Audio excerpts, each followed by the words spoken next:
ఒకటి ఏమంటే ఆల్రెడీ కేసీఆర్ గారికి వీక్ ఒక నోటీస్ ఇచ్చింది. దానికి ఆయన మొత్తానికి నేను ఏదో మున్సిపల్ ఎలక్షన్ ఉన్నాయి కాబట్టి దాంట్లో బిజీ ఉన్నాను, తర్వాత వస్తానని చెప్పడము. దాని తర్వాత మళ్ళీ సిట్ అధికారులు ఖచ్చితంగా మీరు ఏదైతే 1వ తారీఖు ఆదివారం రోజు 3 గంటలకు రావాల్సిందే అని చెప్పి చెప్పడం జరిగింది. ముందు ఇచ్చినప్పుడు ఖచ్చితంగా అలా పిఏ నందినగర్ లో నోటీస్ తీసుకోవడం జరిగింది. ఇంకా దీని తర్వాత ఆ రిప్లై ఇచ్చిన తర్వాత ఈ ఇంటి దగ్గర తాళం ఉంది అనే రకంగా ఆ గోడ కతికేసి ఆ ఫోటో పెట్టి తర్వాత అది వాళ్ళు రిసీవింగ్ ని తీసుకొని దాని తర్వాత మళ్ళీ దాన్ని పబ్లిక్ డొమైన్ లో కూడా పెట్టడం జరిగింది. దానికి కేసీఆర్ గారు ఖచ్చితంగా నిజంగా కూడా ఆయనకి ఏం దీంట్లో ప్రణయం లేదు, ఏం లేదు అనుకుంటే ఖచ్చితంగా ఈ రోజైనా సరే మున్సిపల్ ఎలక్షన్స్ అయినా సరే ఇంకా ఒకవేళ మున్సిపల్ ఎలక్షన్ లో ఆయన పెద్దగా ఓటు వేసేది కూడా ఏం లేదు, ఆయన అవ్వాల్సింది ఏం లేదు. ఆయన దీంట్లో రెండు సంవత్సరాల 2 నెలలు పార్టీ అధ్యక్షుడు కాదు శివలాల్ గారు, ఆయన ఒక పార్టీ అధ్యక్షుడు. వాళ్ళకి సంబంధించిన నియోజకవర్గాల్లో ఎవరెవరు ఎక్కడెక్కడ ఉన్నారో చూసుకోవాల్సిన బాధ్యతలు ఉంటాయి కదా. కేవలం ఆయన ఓటేస్తేనే బిజీగా ఉంటారు, ఓటు వేయకపోతే బిజీ లేరని అనుకోవచ్చు అంటారా? ఇప్పుడు ఒకవేళ ఆయన కోర్టుకు వెళ్తే మున్సిపల్ ఎన్నికలు అయిన తర్వాత కూడా మీరు విచారించుకోవచ్చు కదా అని కోర్టు ప్రశ్నించదు అంటారా? వాళ్ళు మొదటి నుంచి చేసేది ఇదే కదా లక్ష్మీనాథ్ గారు. ఆల్రెడీ ఇంతకు ముందు కూడా సిబిఐ వస్తుందంటే సెంట్రల్ గవర్నమెంట్ సిబిఐ తెలంగాణలో రాకుండా కూడా గతంలో కేసీఆర్ పోయి హైకోర్టులో ఒక పిటిషన్ వేసుకొని ఉన్నారు, మా తెలంగాణలో రావద్దు అనే రకంగా. అంటే వీళ్ళు మొత్తానికి చేసేదంతా తప్పిదాలు. మళ్ళా మీదికెళ్ళి కోర్టును ఆశ్రయం తీసుకొని ఏదో టైం పాస్ చేయడానికి, టైం ని ప్రొలాంగ్ చేయడానికే తప్ప ఇంకా వేరే ఏం లేదు. ఇప్పుడు 2 సంవత్సరాల 2 నెలలు ఆయన ఒక అసెంబ్లీకి వచ్చి ఒక అటెండెన్స్ వేసి వెళ్ళిపోవడం తప్ప, మిగతా కేసీఆర్ ఫామ్ హౌస్ లో వండుకోవడం తప్ప, లేకపోతే ముఖ్యులతో ఎవరితోనో మాట్లాడడం తప్ప ఆయన రాజకీయాల్లో పెద్ద వచ్చింది లేదు. ఒక్కసారి ప్రెస్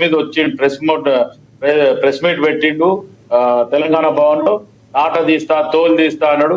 మళ్ళీ ఆయన తోలు తీసిండు, తాట తీసిండు, మళ్ళీ పోయి ఫామ్ హౌస్ లో వాడుకుండు. దానికి దాంతో పాటు ఆయన తనయుడు ఏదైతే గతంలో అనుకున్న షాడో ముఖ్యమంత్రి ఆయన దమ్ముందా, మొగతనం ఉందా అంటాడు.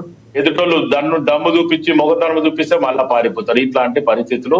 అంటే ఈ సిట్ విషయంకి వస్తే మటుకు ఈ రోజు నందినగర్ లోనే చేయమనడం కారణం కేసీఆర్ గారిది పర్మనెంట్ అడ్రస్, కరస్పాండెన్స్ అడ్రస్ వచ్చి నందినగర్ లోదే ఉంది. ఆ కేసు ఫైల్ అయినప్పుడు కూడా పంజగుట్ట పిఎస్ జ్యుడిషియల్ లో ఆ లిమిట్ లో ఉంది కాబట్టి ఖచ్చితంగా నందినగర్ లో చేస్తామని చెప్పి మళ్ళీ చెప్పడం జరిగింది. దానికి ఈ రోజు గతంలో ఏదైతే శివలాల్ గారు ఒకవేళ వయసు రీత్యా నేను అక్కడికి అందుబాటులో లేను, ఇప్పుడు ఫామ్ హౌస్ లో ఉన్నానంటే సిట్ అధికారులు అక్కడికి వెళ్ళలేరంటారా? విచారణ అక్కడైతే చేయలేరు. ఇప్పుడు నేను అక్కడికి రాలేను, నా హెల్త్ బాగాలేదంటే సిట్ అధికారులు ఏం చేస్తారు? ఇప్పుడు హెల్త్ పరంగా ఆలోచించి ఇప్పుడు గతంలో తొంటప్పుడు ప్రయాణ ముఖ్యమంత్రి రేవంత్ రెడ్డి గారే వెళ్లి పరామర్శించడం జరిగింది. ఆ తొంటి ఎవరు కొట్టిండ్రో కేసీఆర్ మన రామ్మోహన్ గారికి కూడా తెలుసు ఎందుకు ఇరిగిందో తొంటి అనేది. ఎందుకంటే పరిస్థితులన్నీ వాళ్ళు దాట వేయడానికి ఒక డ్రామా చేస్తున్నారు తప్ప ఇవాళ కాకపోయినా రేపు. శివలాల్ గారు ఎందుకు ఇరిగింది మాకు తెలియదు, మీరు చెప్పగలరా? శివలాల్ గారు తొంటి ఎందుకు ఇరిగింది మాకు ఐడియా లేదు, చెప్పగలరా? శివలాల్ గారు నా వాయిస్ వినబడుతుందా?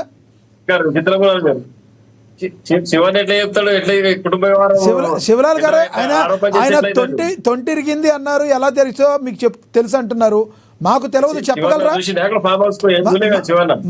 మాకు చెప్పగలరా శివలాల్ గారు ఎలా ఇరిగిందో? శివలాల్ గారు టెక్నికల్ ఇష్యూ ఏదో వచ్చినట్టుంది ఆయన దగ్గర. ఎస్, మళ్ళీ మాట్లాడదాం శివలాల్ గారితో. మనం ఈ ప్రశ్న కంపల్సరీ ఆయన అడుగుదాం. రాజమౌళి గారు ఉన్నారు, రాజకీయ విశ్లేషకులు, ఆయనతో మాట్లాడదాం. నమస్తే రాజమౌళి గారు. మిత్రులందరికీ నమస్తే. చాలా రోజుల తర్వాత కలిసారండి. నమస్తే సార్. ఇప్పుడున్న కేసీఆర్ గారి సిచ్యువేషన్ తెలుసు, సిట్ నోటీసులు ఇచ్చిందని తెలుసు. జరుగుతున్న సినారియోని ఎలా చూస్తారు, మీరు ఏమంటారు? కేసీఆర్ గారు సిట్ అధికారులకు మరి ఆయన సహకరిస్తారంటారా? ఇప్పుడు బీఆర్ఎస్ చేస్తున్న ఆరోపణలో వాస్తవం ఉందంటారా? బీజేపీ ఆరోపణలు ఏవైతే కాంగ్రెస్ బీఆర్ఎస్ కలిపి ఒక ఏదో ఒక రకంగా బీఆర్ఎస్కి ఒక సెంటిమెంట్ తెచ్చే ప్రయత్నం చేస్తుందని బీజేపీ చెప్పే మాటల్లో వాస్తవం ఉందంటారా? అసలు సిట్ అధికారులకి ఈయన సహకరించే అవకాశం ఉందంటారా? ఇప్పుడు ఏ పార్టీ వాళ్ళ గురించి గొప్ప చెప్పుకోవడం అది కామన్. దాని గురించి మనం ఎవరిని కించపరచాల్సిన అవసరం లేదు. కాకపోతే ఆయన కేసీఆర్ గారి ఎట్లా ఉన్నారంటే ఇప్పుడు 10 సంవత్సరాలు పరిపాలించిండు, తర్వాత ప్రజలు అధికారాన్ని దూరం పెట్టిండు, ఫామ్ హౌస్ లో కూర్చుంటాడు. కూర్చున్న తర్వాత నాకు 65 ఏళ్ళు వచ్చినాయి అని ఆయననే ఒప్పుకుంటాడు. మరి అంత చేతగానప్పుడు మళ్ళీ పాకులాడడం దేనికి ఆయన అన్నది ఒక ప్రశ్న కలుగుతుంది. రెండవది, చట్టం అన్నది అందరికీ సమానంగా ఉండాలని అనుకుంటాం, కానీ ప్రస్తుతం తెలంగాణలో కానీ నాకైతే తెలంగాణలో ఎస్పెషల్ గా చట్టం కొంతమందికి చుట్టమైపోతుంది. అది డబ్బు, అధికారం, ఇవన్నీ కూడా. ఈయన అధికారం లేకపోయినా కూడా చట్టాన్ని ఆయన ధిక్కరిస్తున్నాడంటే మనం అక్కడ ఆలోచించాల్సిన విషయం కొంత ఉంది. ఇది ఏం చూసుకుని ఆయన ఇంత ప్రజలను తెలంగాణ ప్రజలను అవమానించినట్టే. అసలు ఆయన కొడుకును పిలిచిండ్రు, ఆయన అల్లుని పిలిచిండ్రు, ఆయన చిన్న కొడుకును కూడా పిలిచిండ్రు. వాళ్ళు ఏదో పోయిండ్రు. ఉల్టా ఇప్పుడు ఈ ప్రజలకు ఎట్లాంటి ఒక అభిప్రాయం కలిగిందంటే, కేటీఆర్ గారు అయితే కనీసం ఆయనకు విలువ అన్నది ప్రజలకు విలువిస్తున్నాడు ఆయన. సరే, అది ఆయన సీఎం కు విలువ ఇవ్వకపోయినా మనకు ఒరిగేది ఏం లేదు, చట్టానికి విలువ ఇవ్వకపోయినా మనకు ఒరిగేది ఏం లేదు. కానీ సమాజాన్ని ఆయన ఎంత అవమానపరుస్తున్నాడంటే, ఒక రాజ్యాంగం ప్రకారం సీట్లో కూర్చున్న సీఎం ని ఇష్టం వచ్చిన రీతిగా మాట్లాడుతున్నాడు. అది రాంగ్ మెసేజ్ అవుతుంది, ఫ్యూచర్ లో ఆయనకు ఎఫెక్ట్ పడుతుంది అన్నది వాస్తవం.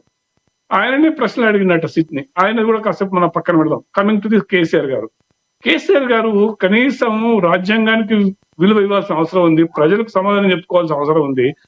ఆయన పిలిచిండ్రు, ఈయన పోయి ఒక గంట సేపు వాడు కూర్చొని వస్తే ఆయనకు ముళ్ళేం పోతుంది, ఆయనకి ఏమైనా కిరీటం పడిపోతుందా? ఇది సామాన్యుడు అనుకుంటున్నాడు. నా ఒక్కరిది కాదు, ఎవరిది కాదు. ఆయనకు ఉండొచ్చు, నిజంగా ఆయనకు శారీరకంగా కొంచెం సహకరిస్తలేవచ్చు. మరి అప్పుడు అట్లాంటప్పుడు నీకు రాజకీయాలు ఎందుకు? సపరేట్ కూర్చోవాలి కదా, మూల కూర్చో. సలహాలు ఇవ్వాలి కన్నా. చట్టం పిలిచినప్పుడు పోయి మాట్లాడి వచ్చేసేసి నీ లోపల ఏమేమి ఉన్నాయో అవన్నీ వాళ్ళకు సమాధానం చెప్పేసి అయిపోతుంది. నువ్వు ఏమేమి చేసినావు, ఎన్ని కథలు చేసినావు అన్నది వాళ్ళు ఏం అడిగిరో వాళ్ళకి సమాధానం చెప్పేసేస్తే నీకు ప్రజలు మంచి విలువిస్తారు. అట్లాంటప్పుడు విలువీయకుండా నాకు 65 ఏళ్ళు దాటినాయి, నాకు చేతనైతే లేదు, నేను ఇప్పుడు రాలేను అని ఒక పాయింట్. రెండోది, నాకు ఎలక్షన్స్ ఉన్నాయి, నేను ఇప్పుడు రాలేను ఇంకొకటి. ఇప్పుడు ఒక సామాన్యుడు అట్లా అంటే ఊరుకుంటారు? పోలీసు వాళ్ళు వచ్చి కొట్టుకుంటూ గుంజుకోపోరా? సో ఇది దీన్ని బట్టి అర్థమవుతుంది ఏంటంటే, ప్రజలకు మెజారిటీ ఆఫ్ ది పీపుల్ అందరూ బయటకు వచ్చి ఎవరు చెప్పుకోవట్లేదు. కానీ ఇక్కడ చెప్తున్న విషయం ఏంటంటే, ఇది రాంగ్ మెసేజ్ వెళ్తుంది, ఆయనకు బాగా నష్టం కలుగుతుంది. ఆయన నష్టం కలిగినా పర్లేదు అనుకుంటే ఓకే, నో ప్రాబ్లం. అది మనం ఎవరేం చేయలేము. ఎవరెంతమంది వివరించినా ఎవరేం చేయలేము, ఎవరేం చేసినా కూడా ఎవరితోనే. కానీ ఆయన తప్పించుకోవడం మాత్రము డెఫినెట్ గా ప్రజల లోపల అనుమానం అయితే ఇంకా కలుగుతుంది. అది నేను పిలిచిన వాళ్ళు ఇవ్వచ్చు, సిట్ వాళ్ళే నీకు అవకాశం ఇస్తున్నారు ఇక్కడ అన్నమాట అక్కడ. కానీ ఆయన ఏదైనా కూడా ఇలాంటి ఒంటెద్దు పోకడలు పోవడం సమాజంలో మంచిది కాదనేది నా అభిప్రాయం. ఇంకా ఎవరు ఏమేమి సపోర్ట్ చేసుకున్నా కూడా మనకేం పెద్దగా అది ఒరిగేదైతే లేదు. మిత్రుడేమో అంటున్నాడు, ఆయన అబ్జెక్షన్ చేస్తున్నాడు. అడగండి రాజమౌళి గారిని. ఒకటే రాజమౌళి గారు, కేసీఆర్ గారు వయసు రీత్యా ఇబ్బంది పడవచ్చు, కానీ వయసు అయిపోతే ఇంటికాడ కూర్చునే స్థితిలో ఏం లేడు ఆయన. ఖచ్చితంగా మళ్ళీ తిరిగి పుంజుకుంటాడు, బౌన్స్ బ్యాక్ అతను పోరాటం చేస్తారు, దాంట్లో తప్పలేదు. కానీ ఇందులో మనం గమనించాల్సింది ఏంటంటే, ప్రతిపక్షం కుట్రపూరితం కావాలి అవమానపరిచే విధంగా నువ్వు నోటీస్ ఇచ్చి వచ్చేసి విచారణ చేస్తా అనేది కొంచెం పొరపాటు. అది మనం కూడా ఊర్లలో ఉంటాం, పోలీస్ స్టేషన్ మన సమాధానం లేకుండా పోలీస్ స్టేషన్ రాను అని పిలిచి మన నాకు అవమానపరిచే అధికారి ప్రయత్నం చేస్తే మన ఎగ్జిస్టెన్స్ కి ఇబ్బంది అవుతుంది కదా. ఊర్లలో కూడా కావాలని ఇప్పుడు పోలీస్ యంత్రాంగం అదే పని చేస్తుంది. కాంగ్రెస్ పార్టీ సిఐలో డిఎస్పీ ప్రేరేపించి అక్కడ లోకల్ ఎంపీటీసీలను, సర్పంచ్లను, మున్సిపల్ చైర్మన్లను పిలిచి టీఆర్ఎస్ పార్టీ వాళ్ళు కావాలని ఇబ్బంది పెట్టి పోలీస్ స్టేషన్ పిలిచి నిలబడి పెట్టడం, బయట నిలబడండి మాట్లాడతా అని స్టేషన్ పై నిలబెడతారు కావాలని. అది ఒక లీడర్కి అవమానకరం. కాబట్టి ఇక్కడ కూడా అదే పరిస్థితి. కేసీఆర్ గారు అసలు పెద్ద మనిషిని నోటీస్ ఇచ్చిన మాత్రం నువ్వు వచ్చేసి నేను విచారిస్తా,